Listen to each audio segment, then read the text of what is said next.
सुप्रभात देवियों और सज्जनों, मैं कर्नल सोफिया कुरैशी और मेरे साथ विंग कमांडर व्योमिका सिंह आज आपको 6 से 7 मई 2025 की रात 1:05 से 1:30 बजे के बीच भारतीय सशस्त्र बलों द्वारा अंजाम दिए गए ऑपरेशन सिंदूर के बारे में जानकारी दें। ऑपरेशन सिंदूर भारतीय सशस्त्र बलों द्वारा 6 और 7 मई 2025 को पाकिस्तान और पाकिस्तान अधिकृत कश्मीर में आतंकी ठिकानों के खिलाफ किया गया एक सटीक सैन्य हवाई अभियान था। यह अभियान 22 अप्रैल 2025 को जम्मू कश्मीर के पहलगाम में हुए आतंकी हमले के जवाब में शुरू किया गया, जिसमें 25 भारतीय और एक नेपाली नागरिक मारे गए थे। इस हमले में आतंकियों ने पुरुषों को निशाना बनाया, जिससे कई महिलाओं के पति मारे गए। इस प्रतीकात्मकता के कारण ऑपरेशन का नाम सिंदूर रखा गया, जो हिंदू परंपरा में विवाहित महिलाओं के सौभाग्य का प्रतीक है। मुख्य विवरण। लक्ष्य: भारतीय वायुसेना ने 9 आतंकी ठिकानों को निशाना बनाया, जिनमें लश्कर-ए-तैयबा और जैश-ए-मोहम्मद के शिविर शामिल थे। ये ठिकाने बहावलपुर, मुजफ्फराबाद, कोटली और गुलपुर जैसे क्षेत्रों में थे। किसी भी पाकिस्तानी सैन्य ठिकाने को निशाना नहीं बनाया गया। कार्रवाई: 7 मई 2025 की रात लगभग 1:30 पर राफेल विमानों ने स्कैल्प मिसाइलों और ASM हैमर बमों का उपयोग कर 24 मिसाइल हमले किए। यह अभियान 23 मिनट तक चला और पूरी तरह गोपनीय रहा। प्रभाव: भारत ने दावा किया कि 70 से 90 आतंकी मारे गए, जिनमें लश्कर और जैश के कमांडर शामिल थे।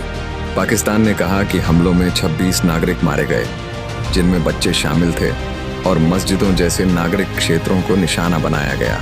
योजना: राष्ट्रीय सुरक्षा सलाहकार अजीत डोवल ने प्रधानमंत्री नरेंद्र मोदी के निर्देश पर खुफिया एजेंसियों और राष्ट्रीय तकनीकी अनुसंधान संगठन के साथ मिलकर आतंकी ठिकानों की पहचान की। अभियान को सटीक और गैर उत्तेजक रखा गया। नाम का महत्व: सिंदूर नाम पहलगाम हमले में मारे गए पुरुषों की पत्नियों के दुख को दर्शाता है, जिनके पति आतंकियों ने धर्म पूछकर मारे। यह ऑपरेशन उन महिलाओं को न्याय और आतंक के खिलाफ शक्ति का प्रतीक था। प्रतिक्रियाएं: भारत: रक्षा मंत्री राजनाथ सिंह ने भारत माता की जय और सेना ने न्याय हो गया लिखकर कार्रवाई की सराहना की। पाकिस्तान: प्रधानमंत्री शहबाज शरीफ ने इसे कायराना और युद्ध की कार्रवाई बताया और जवाबी कार्रवाई की धमकी दी। लाहौर और सियालकोट हवाई अड्डे बंद किए गए। अंतर्राष्ट्रीय: भारत ने संयुक्त राज्य अमेरिका, यूनाइटेड किंगडम, रूस आदि को जानकारी दी। पाकिस्तान ने संयुक्त राष्ट्र में भारत को अलग करने की कोशिश की, जो विफल रही।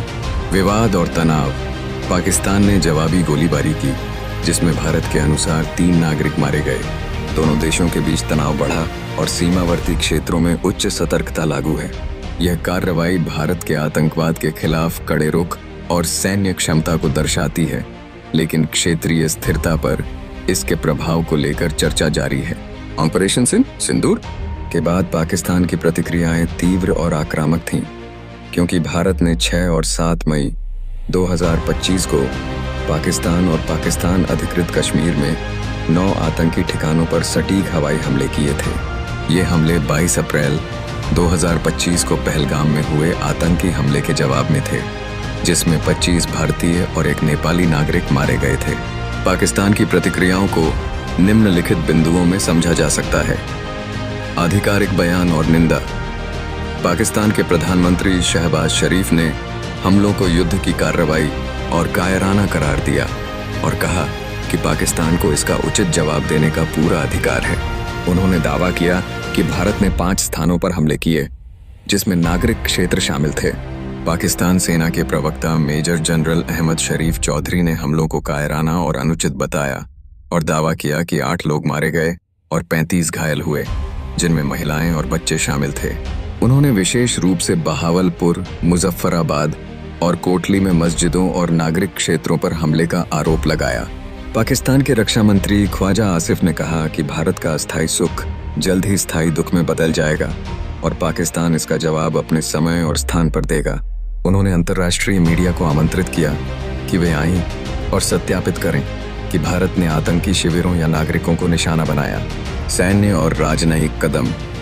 पाकिस्तान ने अपने हवाई क्षेत्र को 48 घंटे के लिए सभी हवाई यातायात के लिए बंद कर दिया और अंतर्राष्ट्रीय नागरिक उड्डयन संगठन IPO से भारत की लापरवाह और उत्तेजक कार्रवाइयों की शिकायत की। पाकिस्तानी वायुसेना के जेट विमानों को उच्च सतर्कता पर रखा गया और दावा किया गया कि उन्होंने 5 भारतीय विमानों को मार गिराया। हालांकि भारत ने इस दावे पर कोई टिप्पणी नहीं की। नियंत्रण रेखा LOC पर पाकिस्तान ने जवाबी गोलीबारी शुरू की, विशेष रूप से कुपवाड़ा के करनाक क्षेत्र, पुंछ, तंगधार और उरी में।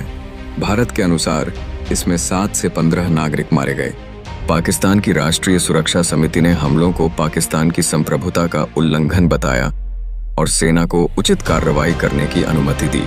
पाकिस्तान ने संयुक्त राष्ट्र सुरक्षा परिषद में भारत को अलग करने की कोशिश की, लेकिन इसे समर्थन नहीं मिला। प्रचार और गलत सूचना। पाकिस्तानी मीडिया और सोशल मीडिया पर गलत सूचनाओं की बाढ़ आ गई। दावे किए गए कि पाकिस्तान ने भारत में 15 स्थानों पर जवाबी हमले किए, श्रीनगर हवाई अड्डे और भारतीय सेना के ब्रिगेड मुख्यालय को नष्ट कर दिया। ये दावे भारतीय प्रेस सूचना ब्यूरो ने खारिज किए, जो पुराने और असंबंधित फुटेज पर आधारित थे।